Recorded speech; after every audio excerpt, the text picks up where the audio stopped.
Oh, here we are. Excuse me, I was doing my little dance here in the chair. Michael Burns, he is an improv, he is just an awesome gentleman, and he's involved with Mopco. If you've seen any of their improvisational comedy, you know you're in for a great time when you see them.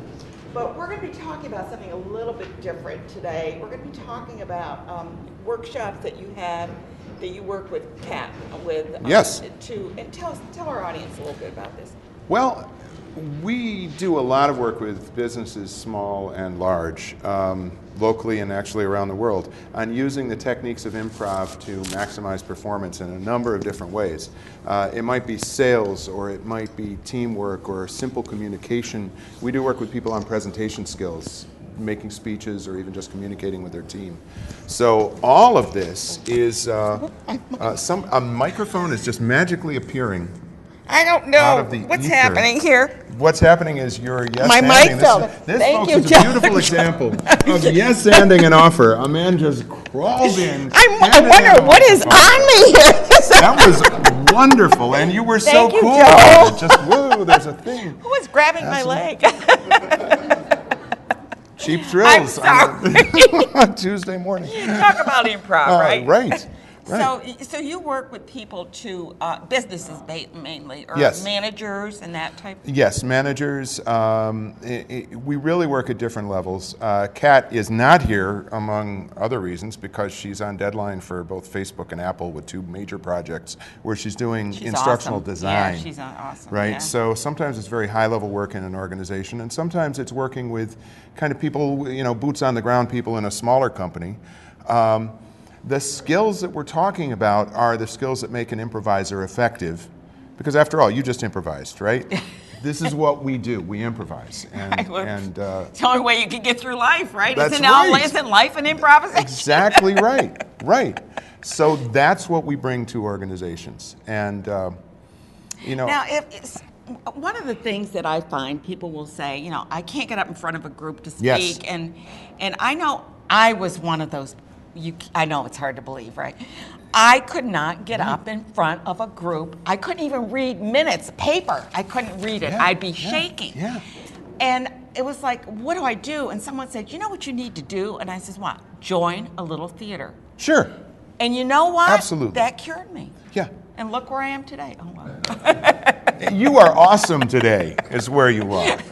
And that actually, many, many years ago when I was studying acting in college, I had a teacher who said, look, that energy that you get when you have stage fright, a lot of the problem is we fight it, so we're here, we're really bound up in trying to deny that energy. It's the energy you need. Mm-hmm. Right?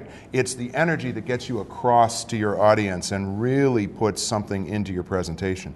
So yeah, a lot of our work when we do presentation coaching is helping people, oddly enough, go further into the feeling. My stomach has butterflies, my hands are sweating. God, yeah. Good. Let's go further in. But also to be really, here's the oxymoron, here's the paradox. As a presenter, you want to be really well prepared so that you can then improvise. Does that make sense? Yeah, absolutely. So your material is really well known, and you can handle whatever is coming up in the moment, right? And just to mention, I used to teach at the college. Sure. At a college. And the first time I got up to lecture, my colleague said to me, I was like nervous, I had 100 students there.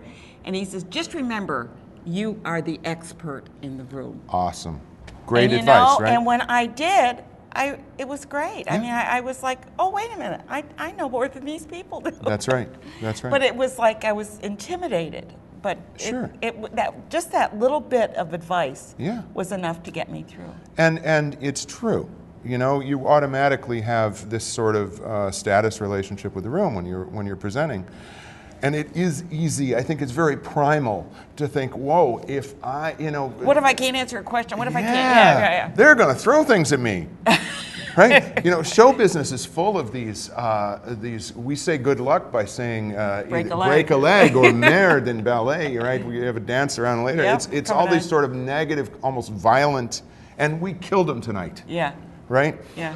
There's a feeling of combat that actually, again, I think is that energy that you actually need to do a good job, but if it's misinterpreted, we feel like we're going into war. Yeah. And it doesn't have to be. And so the other thing that you mentioned, that your audience, if you're acting, but if you're in sales, that person is your audience. Yeah, and if I may add, you are that person's audience. So a lot of the training that we do at many levels in business is about listening, really being present and listening. The fancy term in sales is needs assessment. A lot of salespeople jump right over that and go into the pitch. Well, I know as a customer, I'm done. Right. Done. People want to be seen, and they want to be heard, and they want to be acknowledged. Yeah. Right? So a lot of our training is about slow down, really listen, really focus on the needs of your customer. Because then you can take what you're trying to do to fit what their needs are. That's right. Don't tell them what they need. Exactly. Yeah. Which is so simple, but not necessarily easy if you're not thinking about it. Yeah. Right. Well, I think that you bring, we talk about improvisation. What's the book, by the way? Oh, the book is You Kat brought the book Koppett's. here. I haven't even looked at it. What is that? Well, that's Kat's, the second edition of Training to Imagine. Kat's book that is used really by people all over the world. Essentially, it's a book for trainers, taking a lot of these techniques and breaking them down so that they can be used in a huge number of business applications. So a lot of it is improvisation, a lot of it is storytelling techniques, and then some more conventional organizational development techniques wrapped together really in a method for putting training together so it's not, oh my goodness, here's a PowerPoint and I'm fighting to stay awake. Deadly. Right. Yeah. A lot of it is interactive. People learn Making by that eye doing. contact with your audience. Oh yeah, and exercises where people are actually doing things as opposed to just passively. Yeah. Get them involved, right? Yeah, absolutely. Would you stand up and do a little tap dance? I could if you'd like. Would I be out of frame? It looks like we'd have a thing there. And there's a much better dancer coming on the show. I'd be so intimidated by my size 14's pumping me. Right? Yeah. Well, if you really want comedy, you should check out Mopco with theirs. And when you perform, just to give a Well, quick we're plug. underground at Proctors Friday nights, almost every Friday night at 8 o'clock. We do private parties. Holidays are coming up. We do that. And of course, we perform in sometimes the training situation with local businesses. We use our improvisers as role players or even entertainers to balance the abstract elements of things with. Right. So it can be a lot of fun. Now, one thing that Michael doesn't know I'm going to say, but I'm going to say it right now, is I was over to Mopco, and this guy is an awesome artist. Oh my God, I could not believe your art. You are fabulous. We got to get you on to talk about your art sometime. I would love to come back. And you also have some amazing artists on it. This is a great show today. I know, really good. I know. And you got included. I'm so honored. Absolutely. Say hi to Kat. I will do that.